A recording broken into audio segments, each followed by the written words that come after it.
നമസ്കാരം, ഞാൻ Sethulakshmi. Chemmanur international jewellers Kaumudi ഹെഡ്ലൈൻസിലേക്ക് സ്വാഗതം. Powered by ARMC, presented by NCDC. സഭയിൽ ശ്രീരാമജയം. സഭാനാഥനായി ശ്രീരാമകൃഷ്ണൻ. നിയമസഭയുടെ 22ാമത് സ്പീക്കർ പദവിയിലേക്ക് P. ശ്രീരാമകൃഷ്ണൻ തിരഞ്ഞെടുക്കപ്പെട്ടത് 92 വോട്ടുകളോടെ. സ്പീക്കർ സ്ഥാനത്തേക്ക് UDF മത്സരിപ്പിച്ച് VP സജീന്ദ്രന് 46 വോട്ട് മാത്രം. Pro tem speaker S. Sharma vote ചെയ്തില്ല. 91 അംഗങ്ങളുടെ പിൻബലമുള്ള ഇടതുപക്ഷത്തിന് അധികം കിട്ടിയ 2 വോട്ടുകളിൽ ഒന്ന് BJP അംഗം O. രാജഗോപാലിന്റേത്. ബാലറ്റ് പേപ്പർ വാങ്ങിയെങ്കിലും ഒന്നും രേഖപ്പെടുത്താതിരുന്ന സ്വതന്ത്ര അംഗം PC ജോർജിന്റെ വോട്ട് അസാധു. 14ാം നിയമസഭയിലേക്ക് തിരഞ്ഞെടുക്കപ്പെട്ട അംഗങ്ങളുടെ സത്യപ്രതിജ്ഞയോടെ ആദ്യ സഭാ സമ്മേളനത്തിന് തുടക്കമായത് ഇന്നലെ. സ്പീക്കർ തിരഞ്ഞെടുപ്പിന് ശേഷം പിരിയുന്ന സഭ ഇനി 24-ന് വീണ്ടും സമ്മേളിക്കുന്നത് ഗവർണറുടെ നയപ്രഖ്യാപനത്തോടെ. ഇടതു സർക്കാരിന്റെ ആദ്യ ബഡ്ജറ്റ് ജൂലൈ 8-ന്. വോട്ടിലെ രാഷ്ട്രീയം. സ്പീക്കർ തിരഞ്ഞെടുപ്പിൽ UDFന്റെ വോട്ട് ചോർച്ച പരിശോധിക്കുമെന്ന് പ്രതിപക്ഷ നേതാവ് രമേശ് ചെന്നിത്തല. വിപ്പ് ലംഘിച്ചത് മനഃപൂർവ്വമാണെന്ന് കരുതുന്നില്ല. ഒരു വോട്ട് UDFന് കുറഞ്ഞത് പരിചയക്കുറവ് കൊണ്ടാകാം. O. രാജഗോപാൽ ഭരണപക്ഷത്തിന് വോട്ട് ചെയ്തത് LDF BJP കൂട്ടുകെട്ടിന് തെളിവെന്നും ചെന്നിത്തല. അതേസമയം LDFന് വോട്ട് ചെയ്തത് വ്യക്തിപരമായ തീരുമാനമെന്ന് O. രാജഗോപാൽ. ഇക്കാര്യം പാർട്ടിയിൽ ചർച്ച ചെയ്തിട്ടില്ല. BJPയുടെ വോട്ട് വേണ്ടെന്ന പ്രതിപക്ഷ നേതാവിന്റെ നിലപാട് അംഗീകരിച്ചു. ഒരു മുന്നണിയുമായും അന്ധമായ വിധേയത്വമോ എതിർപ്പോ ഇല്ല.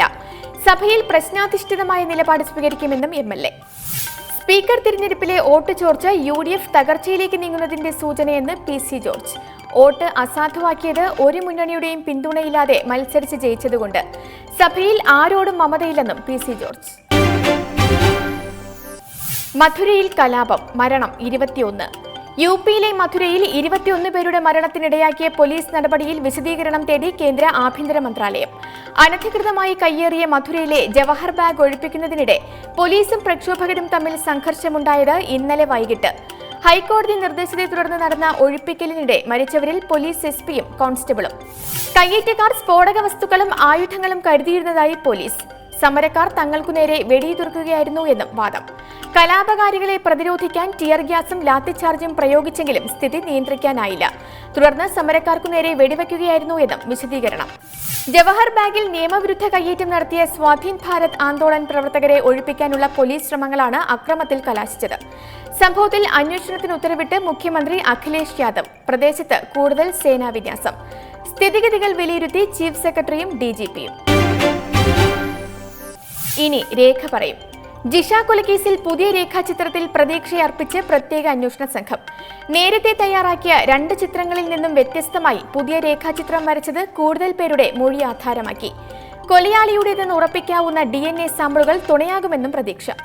ADGP B. സന്ധ്യയുടെ നേതൃത്വത്തിൽ ചുമതലയേറ്റ പുതിയ സംഘം 3ാമത് രേഖാചിത്രം തയ്യാറാക്കിയത് പഴയ രൂപങ്ങളെക്കുറിച്ച് യാതൊരു പ്രതികരണവുമില്ലാത്തതിനാൽ.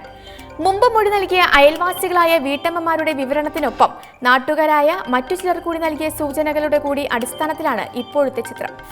പഴയ 2 ചിത്രങ്ങളുമായും സാമ്യമില്ലാത്ത പുതിയ രൂപം 5 അടി 7 ഇഞ്ച് ഉയരം വരുന്ന വെളുത്ത് മെലിഞ്ഞ യുവാവിന്റേത്. സ്പ്രിംഗ് പോലെ ചുരുണ്ട് ചീകി വയ്ക്കാത്ത മുടിയും അന്യസംസ്ഥാനക്കാരിൽ നിന്ന് തോന്നിക്കുന്ന മുഖാകൃതിയും. പഴയ ചിത്രങ്ങളിൽ വ്യക്തത പോരെന്ന ആക്ഷേപത്തെ തുടർന്ന് അന്വേഷണ സംഘം ഇക്കുറി പുറത്തുവിട്ടത് വർണ്ണചിത്രം തന്നെ. Chemmanur international jewellers Kaumudi headlines powered by ARMC, presented by NCDC സമാപിക്കുന്നു. അടുത്ത ഹെഡ്ലൈൻസ് 1 മണിക്കൂറിന് ശേഷം. നമസ്കാരം.